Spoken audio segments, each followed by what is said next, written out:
Amém, povo de Deus? Amém. Vamos para a mensagem da noite. Já que eu iniciei a mensagem mais rápida. Abra a sua Bíblia lá em Êxodo, difícil de achar. Êxodo 12. Êxodo, no seu capítulo número 12, no seu verso número 7. Vamos ler 5 versículos e depois aplicaremos a palavra. Êxodo 12, verso número 7. Êxodo fica depois de Gênesis. Quem não tem Bíblia, junto com quem tem Bíblia, para que todos possam acompanhar uma boa mensagem, uma mensagem bem reflexiva para nossos dias, que nós estamos passando. Êxodo, no seu capítulo 12, no verso 7. Vamos ler verso 7, 12, 13 e mais os demais. Todos acharam? Êxodo 12, 7 diz assim: Depois pegaram um pouco de sangue e colocaram nos batentes e na viga da porta, nas casas em que tomaram a refeição. No 12 agora. Porque naquela noite passarei pela terra do Egito e ferirei de morte todos os primogênitos na terra do Egito, tanto dos homens como dos animais, e executarei juízo sobre todos os deuses. Esse Deus está com letra minúscula. Deuses do Egito. Eu sou o Senhor. No 13. Mas o sangue servirá de sinal nas casas em que estiveres. Se eu ver o sangue, passarei adiante, e não haverá praga entre vós para vos destruir, quando eu ferir a terra do Egito. Agora você pula lá para o 22. Pegareis um ramo de isopor, o embebereis do sangue que estiver na bacia, e marcarei com ele a viga da porta e os 2 batentes, mas nenhum de vós sairá da porta dessa casa até o amanhecer. O 23, para nós encerrarmos. Porque o Senhor passará para ferir de morte os egípcios, e quando ver o sangue na viga da porta e nos batentes, eu seguirei adiante e não deixarei o destruidor entrar em vossas casas para vos ferir. Levanta as suas mãos. Levanta as suas mãos e repita comigo: há sangue nos batentes, nas vigas da minha casa. Aplauda Jesus. Veja, permaneça com a sua Bíblia aberta. Essa palavra aqui é muito forte, muito gostoso de lembrar. Onde o povo estava aprisionado no Egito por Faraó. Aprisionado fazia 430 anos, aprisionado, sendo escravo de Faraó, fazendo por tudo aquilo que eles queriam, fazendo as ordens dele. Lembre que no começo Deus levanta um libertador. O nome desse homem é Moisés. Levanta ele para tirar aquele povo todinho do Egito. Você já conhece a história, nós já pregamos aqui. Êxodo 2, onde Joquebed esconde Moisés. Ele é escondido durante 3 meses. Quando não consegue, ela coloca ele, joga ele dentro do rio, no rio Nilo. E a filha de Faraó pega ele para alimentar e educar ele. Ou seja, ele é educado, alimentado dentro da casa de Faraó, sem ele saber da educação, da ensino, da instrução. Olha só o que é que Deus faz com o povo quando ele é escolhido. Depois de tudo isso, começa as perseguições. Depois de 80 anos, Deus pega Moisés de novo e coloca ele de frente para ele tirar de uma vez por todas aquele povo. A Bíblia vai dizer que Deus manda as pragas. Quantas pragas? 10 pragas. Olha só. Eu vou citar para vocês as pragas, para lembrar a vocês o que esses homens passaram, que essas pessoas passaram. Olha só, diga primeiro, sangue. Diga segundo, rãs. Terceiro, piolhos. Quarto, moscas.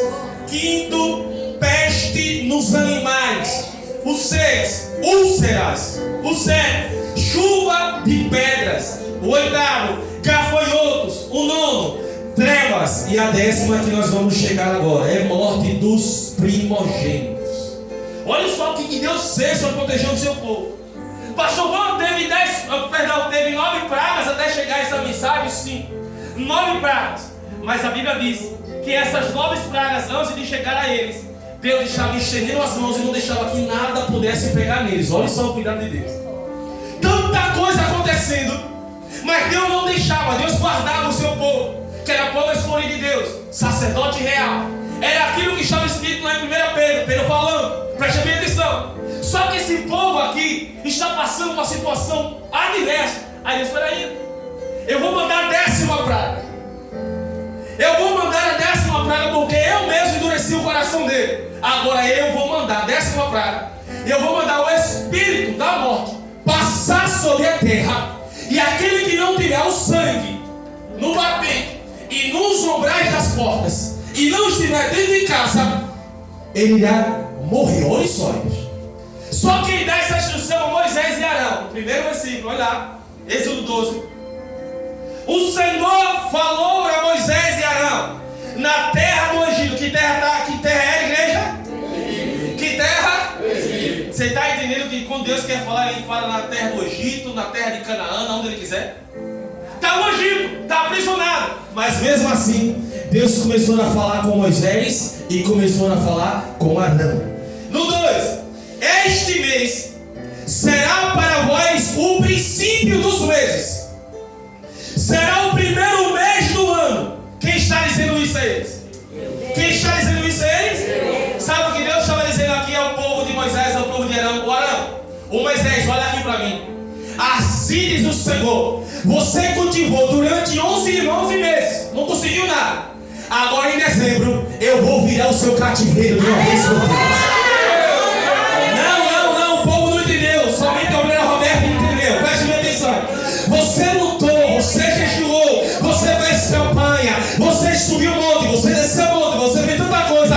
Deus está me impulsionando a te dizer: você lutou durante 11 meses e não conseguiu nada. Eu estou mudando o teu cativeiro no mês de dezembro. Assim diz o Senhor. Por quê, pastor? Ele está virando o calendário. Ele está dizendo: o mês que estava já no fim, eu vou colocar no começo. Quem tem poder para isso? Somente Deus. Ah, pastor, e agora? Ele está dizendo que os princípios serão o fim. Será o primeiro mês do ano. Calma. Este mês será o melhor mês das nossas vidas. Quem crê? Esse mês será o melhor mês da sua vida. Pastor, eu tentei tanto, eu fiz tantas coisas, não consegui. Mas Deus, quando quer fazer, Ele faz. Em menos de 20 dias, em menos de um mês, Ele faz aquilo que você tentou durante anos. Aí a Bíblia começa dizendo: o povo estava sofrendo, o povo estava padecendo. E Ele convida o Moisés: o Arão, faz o seguinte. Vocês já passaram por tantas pragas, vocês já passaram por tantos percalços. Eu estava lendo sobre as pragas e existia uma praga chamada praga de pedras. Olha só, deixa eu voltar aqui que eu entendi muito isso aqui, eu gostei muito dessa passagem. Você vai abrir sua Bíblia em Êxodo 9, verso de número 23. Daqui a pouco eu continuo, me fez lembrar agora, bem interessante isso aqui. Êxodo 9, isso você vai botar um pouquinho. Êxodo 9, 23. Vamos ler o 22 para nós entendermos que a 7ª praga é a chuva de pedras. Eu não tinha visto isso aqui ainda. Olha que nós lemos a Bíblia, nós se passa nas coisas. Êxodo 9, 22 diz assim, que é a 7ª praga, viu? Então o Senhor disse a Moisés, disse a quem? A Moisés: estende a tua mão para o céu, para que caia chuva de pedras em toda a terra do Egito, sobre os homens e sobre os animais, e sobre todas as plantas do campo na terra do Egito. O 23. Quando Moisés estendeu as mãos com a vara para o céu, o Senhor enviou trovões e pedras, e raios caíram sobre a terra, e o Senhor fez chover pedras sobre a terra do Egito. No 24. E caiu uma tempestade de pedras, acompanhada de raios, uma chuva tão forte, como nunca tinha caído em toda a terra do Egito, que desde que se tornou uma nação. No 25. E em toda a terra do Egito a chuva de pedras feriu tudo quanto havia no campo, tanto homens como animais. Feriu também todas as plantas do campo, e quebrou todas as árvores do campo. No 26. Aí nós fechamos com chave de ouro. Somente na terra de Gósen, onde estavam os israelitas, não houve chuva de pedra. Glória a Deus. Você vê que todo o tempo Deus tem guardado, irmãos. O tempo todo, irmão Flávio, Deus tem guardado. Peraí, ainda. A chuva era para todos, sim ou não? Sim. A chuva era para todos, sim ou não? Sim. Mas Deus fala assim, coloca a mão dele. Peraí, ainda. Aonde vocês estão, o povo de Israel, que a minha nação é escolhida, essa chuva não vai cair. Você já viajou para alguns lugares e quando você sai daqui está chovendo e quando você vai para outro lugar não está chovendo? Você já chegou no lugar onde está sol e quando você vai caminhar um pouquinho está chovendo? Alguém já viu isso aqui? Você já percebeu isso? Às vezes a pessoa vê no céu, está uma chuva. Quando passa ali na casa do Lorando Dantas, quando passa no sinal, está um sol. Aí eu que negócio é esse, meu?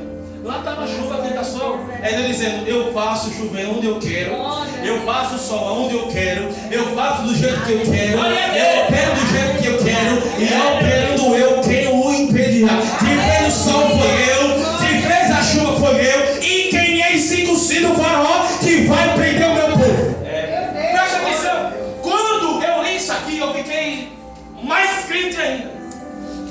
Eu fiquei tão regozijado pela proteção que Deus dá ao povo. A proteção que Ele dá ao povo de Israel. Ele envia um libertador. Preste atenção, olha aqui para mim. Todas as vezes que Deus vai fazer um milagre, ou Ele vai usar as estações, o tempo, a natureza, ou Ele vai colocar uma pessoa para libertar. Preste atenção que sempre vai ser assim. Ou vai usar a natureza, ou vai fazer alguém próximo para que isso venha acontecer. O que vai acontecer com o povo? Ele escolheu o libertador, escolheu Moisés, para ele ser um intercessor e ele levantar as mãos para interceder sobre esse povo. Ele vai usar alguém.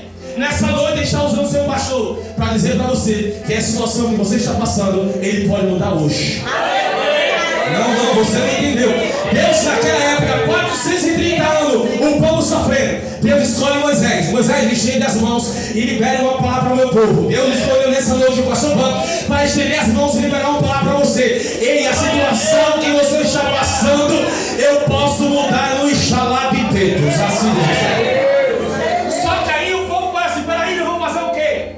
O recado é para quem? É para Moisés. É para Arão. Fale com o povo. Fale para a comunidade. Diga a eles que peguem um novilho ou um cabrito. Olha só que detalhe. No 6, Êxodo 12, verso de número 5. O animal será um macho de um ano, e outra tem que estar sem defeito. Podereis chamar, ou seja, um cordeiro ou um cabrito.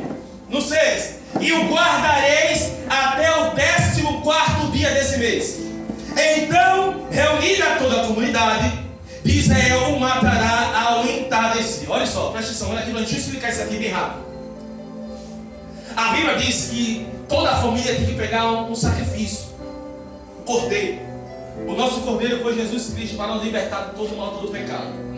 Todo mundo, toda a família tem que pegar. Só que a família que tivesse poucas pessoas, a Bíblia diz que ele tinha que chamar alguém.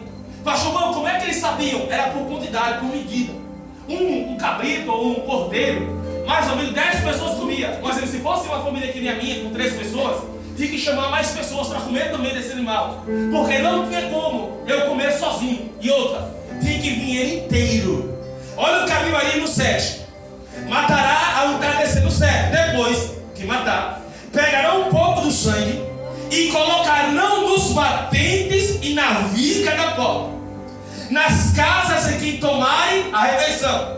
E naquela noite comerão a carne assada no fogo, com pães sem fermento, sim. As comerão com ervas amargas. Pastor Mano, por que Deus dá esses detalhes? São sacrifícios. O povo estava sofrendo, escravo. passaram? Não tinha água. Passaram sofrimento, passaram amargura. Aí eu disse, peraí, tudo tem um detalhe, há um cordeiro. Outra, não pode ser cozido não, tem que ser assado. E outra, não pode desperdiçar o sangue não, coloque numa vasilha. Aí vem o detalhe de tudo. Para quê, pastor Val? Para passar nos umbrais das portas. Pastor Val, por que Deus não fez eles pegarem o ramo e passar no meio das portas? Por que Ele mandou só passar no batente e nas vigas? Por quê, pastor Val? Porque Ele não podia fazer um X no meio, pastor Val? Porque aqui, igreja, antigamente era feito de barro, de pedra. E os deuses daquela época cultuavam outros deuses. Era de costume deles fazer o nome. Não tem o nome de Jesus aqui? Eles colocaram o nome dos deuses dele. Sabe o que é que Deus faz? Deus é extraordinário. Não tem o nome dos seus deuses aí? Eu vou saber quando o Espírito da morte passar. Você vai colocar em cima, no batente, e na viga o sangue. Peraí, eu vou fazer mais o quê? Mas o sangue servirá de sinal, no 13. Mas o sangue servirá de sinal nas casas. E aquele que não tiver o sangue, eu passarei adiante. Não vai haver praga entre vós, para vos destruir, quando eu ferir a terra do Egito. Você imagina, Faraó prendendo esse povo todo. Já tinha mandado 9 pragas para eles, e eles ainda continuaram do mesmo jeito. Rãs, piolho, pedras, tantas coisas acontecendo, e mesmo assim Faraó continuava do mesmo jeito. Peraí, ainda eu tenho que ter encontro com ele. Eu tenho que acertar ele. Enquanto o Faraó estava se achando bam do Egito, Deus já tinha mandado um ofício, mandado um recado para Moisés e para Arão. Olha, não se preocupe não.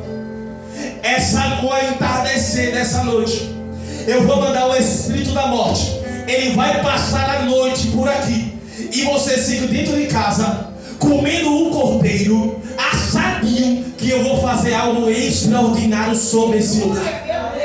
Olha só. Aí a Bíblia diz assim no 22, acompanha comigo, Êxodo 12, 22. Deixa eu adiantar o cara cedo.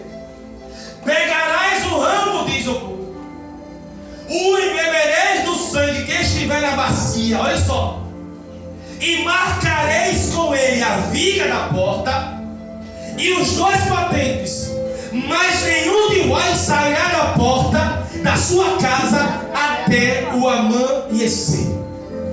A Bíblia diz em Mateus 10, no verso número 20, que não devemos temer o homem, mas sim temer a Deus, que tem o poder de nos jogar no fogo, no lago de fogo. Olha só. Ah, pastor, eu tenho medo de quê? Daquele homem que se levantou contra a minha vida. Ei, não tenha medo do homem, tenha medo de Deus, aquele que tem o poder de lhe pegar e lhe jogar dentro do fogo. Ele sim. Só que aí ele está achando que vai vencer. Ele está achando que a história dele vai acabar aqui. Só que Faraó está sentado. Ele já sabia que o seu filho, o primogênito, iria herdar aquilo que ele estava fazendo.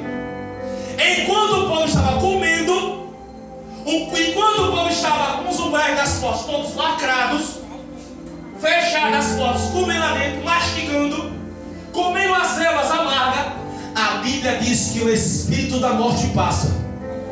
Olha para as portas que estão meladas de sangue. Melou de sangue, melou não. Quem não melou vai morrer hoje. Olha só que interessante. Pastor Mano, por que Deus dá esse detalhe? Por que Deus dá essas medidas e as coisas que Ele queria fazer? Preste atenção. Não poderia desperdiçar o sangue. Ele queria que tivesse um cordeiro novo e tinha que ser macho. Ele queria que as pessoas entrassem dentro de casa. Ele queria que só colocasse na viga e no batente da porta. Não queria que passasse na porta toda. Pastor, mas por que todos esses detalhes? Tudo isso há um detalhe. Tudo isso há um porquê. Diga, pastor Van, a minha casa, eu sei que está guardada pelo sangue de Jesus. Presta atenção. Olha só. Não é necessário somente você chegar aqui, as minhas mãos estão limpas, e cegar. Não é só você chegar, pegar o corpo de Cristo e o sangue de Cristo. Não. Seria muito bom se ele pegasse um cordeiro, matasse o cordeiro e só comesse. Seria ótimo, sim ou não? Sim. Mas Jesus disse não, tem que completar. Tem que ter na sua casa o sangue. Aleluia. Sabe o que eu aprendo com isso? Não adianta só estar dentro da igreja. Não adianta só estar nas feiras. Não adianta só estar nos cultos. Você tem que estar com a sua casa revestida também. Não é somente estar dentro da igreja. Aqui é bom, aqui é gostoso, aqui é glorioso. É, mas dentro da tua casa tem que ter o sangue de Jesus. Tem que ter o sangue do Cordeiro lá brindando. Por quê? Você está aqui agora, mas o seu filho pode estar sendo atingido. Diga, meu Deus. Diga, meu Deus. Enquanto eu estou aqui, está sendo guardada toda a minha família. Pastor, quem dá essa diretriz é quem? Deus. O espírito da morte vai passar. Agora a sua cara vai estar blindada. Peraí. Pastor, isso aqui eu nunca tinha visto não, é diferente. Calma, eu vou explicar para vocês com calma. A nossa casa tem o sangue de Jesus na viga e no batente. O diabo o tempo todo tentando entrar, mas não consegue. Tenta invadir, mas não consegue. Sabe qual é a fúria do diabo contra a nossa vida? Que ele tenta, ele arrudeia, ele vai no filho, ele vai no emprego, ele vai no casamento, ele vai de um lado, vai de outro. Mas uma vez por todas ele tem que entender que há sangue sobre a nossa vida, há sangue sobre a nossa família. Ei, deixa eu te afirmar aqui, a sua casa só não foi atingida porque há sangue nos umbrais da sua casa, da sua porta. Sabe quantas pessoas viajam e morrem? Sabe quantas pessoas vai de um lado, vai do outro e volta o carro todo espedaçado, cai uma ribanceira. Você viaja de um lado para o outro, o seu carro não tem nada. Você viaja de um lado para o outro, nem um pneu fura. Você viaja de um lado para o outro, a corrente do seu carro nem sequer quebra. Você viaja de um lado para o outro, o seu carro é guardado. É Deus dizendo, há um sangue de Jesus guardando a sua vida.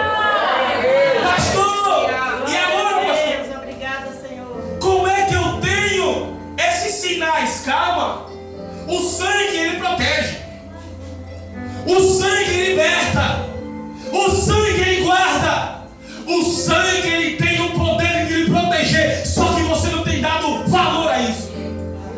Pastor, mano, o que é o sangue? Olha aí o pão, olha aí o sangue, representado pelo suco de uva. Sabe uma das coisas que eu sempre falo na Santa Ceia?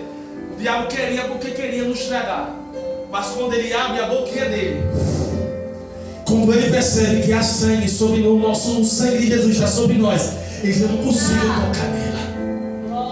Eu não consigo tocar nele. Lembra o que está escrito lá na Bíblia? Lembra que a Bíblia está dizendo que há uma proteção sobre as nossas vidas? Ei, calma, nenhuma arma forjada, preparada contra a tua vida prosperará. Já viu que a Bíblia está dizendo que toda seta do diabo que veio contra mim, contra você, não vai te atingir? Você viu que a Bíblia diz que 1000 vai cair ao meu lado, 10.000 à tua direita, e você não será atingido. Você viu que ela quer para anjo ao seu redor. Você viu que a Bíblia está dizendo que há uma proteção de Deus para a tua família, para a tua casa. Ei, você não veio nessa noite somente para sonhar. Você veio nessa noite para se cumprir uma promessa que está escrita na palavra do Senhor. Quando você está aqui ensaiando, você leve o sangue de Jesus para a tua casa, para a tua casa ser blindada, para a tua casa ser protegida, em nome de Jesus. Mas pastor, a Bíblia diz: se o cordeiro, o sangue, se o meu sacrifício, se o meu cabrito que foi separado, o sacrifício que foi preparado para mim, e não der para nós três, eu tenho que chamar meus vizinhos. Isso está na Bíblia. Eu tenho que chamar meus vizinhos. Você tem dado um pouquinho daquilo que você tem para os seus vizinhos? Você tem dado um pouquinho do seu sacrifício à sua vizinhança? Você tem dado um pouquinho daquilo que você já recebeu na sua proteção aos demais? Olha o que a Bíblia diz: tudo tem um sentido, igreja. Tudo tem um sentido. Calma. Ou fala, você está se achando, né? Eu já coloquei nome para ela, você não fez nada. Eu vou colocar mais umas, eu quero ver o que você vai fazer para soltar o meu povo. Eu nunca vi de Gênesis Apocalipse alguém que se levantou contra Deus, ele vence. Contra Deus ele vence. Não vi. Só que nós olhamos para um lado e para o outro e dizemos assim: não, eu vou perder essa batalha, eu vou perder essa guerra. Se você perdeu, porque Deus não estava no lugar. Se Se você perder essa batalha, porque Deus não estava no negócio. Pode acreditar nisso, igreja, diante de Deus. Preste atenção. Olha o caminho ali, João 1, rapidinho. Queria parar 7h30, mas não dá tempo, rapidinho. João, para tempo para ser certinho. João 1, verso de número 29. O Evangelho que escreveu João 1, verso de número 29. Olha só. Quem estava aqui era João Batista, estava batizando o povo no Rio Jordão. Enquanto ele estava batizando o povo, a Bíblia diz que via um lá atrás, na fila. Lá atrás na fila, João 1, 29, lá atrás na fila, para se batizar. Quando João vê Jesus vindo de lá para cá, e ele está na fila para se batizar, ele diz: este é o Filho, não, perdão, este é o Cordeiro de Deus, que tira o pecado do mundo. Nas Escrituras diz assim: no dia seguinte, João viu Jesus, que vinha em sua direção, e disse: este é o Cordeiro de Deus, que tira o pecado do mundo. Pastor, vamos, o que é que João estava falando? Ele está dizendo: Jesus está vindo aí para recolher e para tirar o pecado de toda a humanidade. É por isso que você está aqui nessa noite, porque teve alguém que não pecou, que não adulterou, que não fez nada de errado, inocente, se fez maldito na cruz do Calvário, para recolher sobre ele os nossos pecados, as nossas transgressões, as nossas enfermidades, as nossas feridas, e com as tuas pisaduras nós somos todos aqui salvos. Pastor, Jesus é o nosso Cordeiro, é o Cordeiro de Deus, que tirou todo o pecado da humanidade. Por isso que ele fez tudo isso. Volte lá para Êxodo 12, para nós encerrarmos. Êxodo 12. Olha só o que ele vai dizer, no 23. Porque o Senhor passará para ferir de morte os egípcios, e quando eu ver o sangue na vida da porta e nos batentes, eu seguirei adiante e não deixarei o destruidor entre vós, ou seja, vai entrar em vossas casas para vos ferir. Deixa eu lhe fazer uma pergunta antes de passar para nós finalizarmos. Quem foi que mandou o destruidor? O diabo ou Deus? Deus. O diabo ou Deus? Deus. Algumas pessoas acham que tudo que passa na sua vida é o diabo. Não. Deus não mata ninguém, não. Espera ainda, leia Êxodo. Leia o que está escrito aqui, que ele está dizendo que ele que mandou o espírito da morte passar sobre o povo. Agora ele separou o seu povo. Pastor, foi Deus que permitiu a pandemia? Sim, que está tudo sob o controle dele. Mas ele protegeu a nossa casa. Protegeu a nossa mãe. Você está entendendo agora? Porque a pandemia de 2019, 2020 e 2021 não atingiu a sua casa? Não era máscara, não era o álcool em gel. Era Deus dizendo: há o sangue de Jesus sobre você. E você agora está entendendo porque você está vivo.